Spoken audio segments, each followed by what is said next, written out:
Hi friends, ಎಲ್ಲರಿಗೂ ನಮಸ್ಕಾರ. Life with Devaki ಚಾನಲ್ಗೆ ಮತ್ತೊಮ್ಮೆ ಸ್ವಾಗತ. ನಾನು ಇವತ್ತು ಅಡುಗೆ ಮನೇಲಿ ಅಡುಗೆನ ತೋರಿಸ್ತಾ ಇಲ್ಲ. ನಾವು ರೀಸೆಂಟಾಗಿ ಕನ್ಯಾಕುಮಾರಿ ಮತ್ತು ನಾಗರ್ಕೋಯಿಲ್ ಇದನ್ನೆಲ್ಲ ವಿಸಿಟ್ ಮಾಡ್ಕೊಂಡು ಬಂದಿದ್ವಿ. ಸೊ ಅದರದ್ದು ವ್ಲಾಗ್ನ ಇವಾಗ ನಿಮ್ಮ ಜೊತೆ ಶೇರ್ ಮಾಡ್ತಾ ಇದ್ದೀನಿ.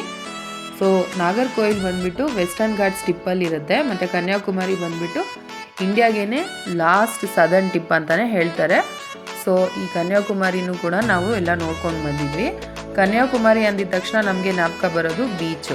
ಸೊ ಇಲ್ಲಿ ನಮಗೆ ಈ ಟ್ರೈನ್ ಟ್ರಾವೆಲಲ್ಲಿ ನಮಗೆ ಎರಡೂ ಕಡೆ ಯಾವ ಕಡೆ ನೋಡಿದ್ರೂ ಕಣ್ಣು ತುಂಬಿರುವಂತಹ ಬೆಟ್ಟಗಳು ಕಾಣಿಸ್ತಾ ಇರ್ತವೆ. ಮತ್ತು ಈ ಮಂಜು ಕಾಲ ಇರೋದ್ರಿಂದ, ವಿಂಟರ್ ಸೀಸನ್ ಇರೋದ್ರಿಂದ ನಿಮಗೆ ಹಿಮನೂ ಕಾಣಿಸ್ತಾ ಇದೆ ಅದ್ರ ಮೇಲೆ. ಸೊ ಮಂಜಲ್ಲಿ ತುಂಬಿರುವಂತಹ ಹಿಮ ಒಂಥರ ಈ ಸ್ನೋನಲ್ಲಿ ಕವರ್ ಆಗಿರುವಂಥ ಮೌಂಟೇನ್ಸ್ ಥರ ಕಾಣಿಸ್ತಾ ಇರುತ್ತೆ. ಬಟ್ ಆ್ಯಕ್ಚುಲಿ ಅದು ಸ್ನೋ ಅಲ್ಲ. ಸೊ ಇದೆಲ್ಲ ಕ್ಲೌಡ್ಸ್ ಎಲ್ಲ ನಮ್ಮ ಬೆಟ್ಟಗಳನ್ನ ಕವರ್ ಮಾಡಿರುತ್ತೆ. ಸೊ ಬೆಳಗಿನ ಜಾವ ಹೀಗಿರುತ್ತೆ ಫ್ರೆಂಡ್ಸ್, ನೀವು ನೋಡ್ತಾ ಇರ್ಬೋದು.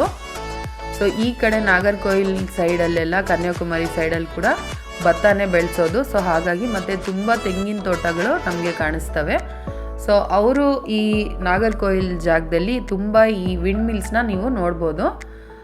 ಎಲ್ಲಿ ನೋಡಿದ್ರು ನಿಮಗೆ ನಾಗರ್ಕೋಯಿಲ್ ಮತ್ತು ಸೇಲಂ ಈ ಕಡೆ ಎಲ್ಲ ಟ್ರಾವೆಲ್ ಮಾಡಿದಾಗ ನಿಮಗೆ ತುಂಬ ವಿಂಡ್ ಮಿಲ್ಸ್ಗೂ ಕಾಣೋಕ್ಕೆ ಸಿಗುತ್ತೆ. ಅವ್ರವ್ರ ತೋಟದಲ್ಲಿ ಅವರವರು ವಿಂಡ್ ಮಿಲ್ಸ್ನ ಹಾಕ್ಕೊಂಡಿರ್ತಾರೆ. ಸೊ ಎಲೆಕ್ಟ್ರಿಸಿಟಿಗೆ ಅವರು ವಿಂಡ್ ಮಿಲ್ಸ್ ಎನರ್ಜಿನ ಯೂಸ್ ಮಾಡ್ತಾರೆ ಆ ಕಡೆ.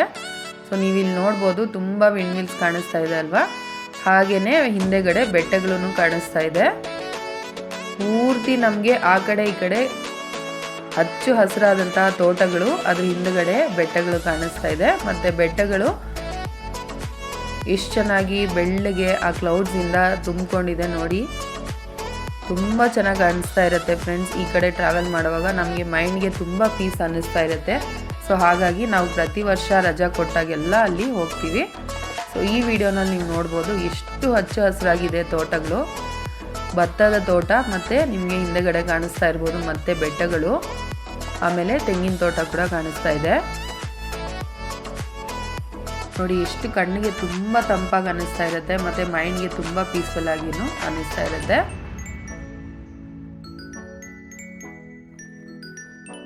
ಸೊ ಇದಾದಮೇಲೆ ನಾವು ಹೋಟೆಲ್ಗೆ ಹೋಗಿ ರೂಮ್ ಬುಕ್ ಮಾಡಿಕೊಂಡು ನಾವು ಅಲ್ಲಿಂದ ರೆಡಿಯಾಗಿ ಕನ್ಯಾಕುಮಾರಿ ಬೀಚಿಗೆ ಹೋಗಿದ್ವಿ. ಕನ್ಯಾಕುಮಾರಿ ಅಂದಿದ ತಕ್ಷಣ ಬೀಚಲ್ಲಿ ನಮಗೆ 3 ಸಮುದ್ರ ಕಾಣಿಸುತ್ತೆ. Bay of Bengal, Arabian C ಮತ್ತು ಇಂಡಿಯನ್ ಓಷನ್ನು. 3 ಕಲರ್ ಡಿಫ್ರೆಂಟಾಗಿ ಕಾಣಿಸುತ್ತೆ ಫ್ರೆಂಡ್ಸ್. ಹೌದು, ಇದು ಖಂಡಿತ ನಿಜ. ನೀವು ಅಲ್ಲಿ ಹೋಗಿ ನೋಡಿದಾಗ ನಿಮಗೆ ಖಂಡಿತ ಇದು ನಿಜ ಅಂತ ಅನಿಸುತ್ತೆ. ಸೊ ನೀವೇ ಎಕ್ಸ್ಪೀರಿಯೆನ್ಸ್ ಮಾಡಬೇಕಲ್ವಾ. ಸೊ ಆವಾಗ ನಿಮಗೆ ಗೊತ್ತಾಗುತ್ತೆ ಅದು ನಿಜ ಅಂತ.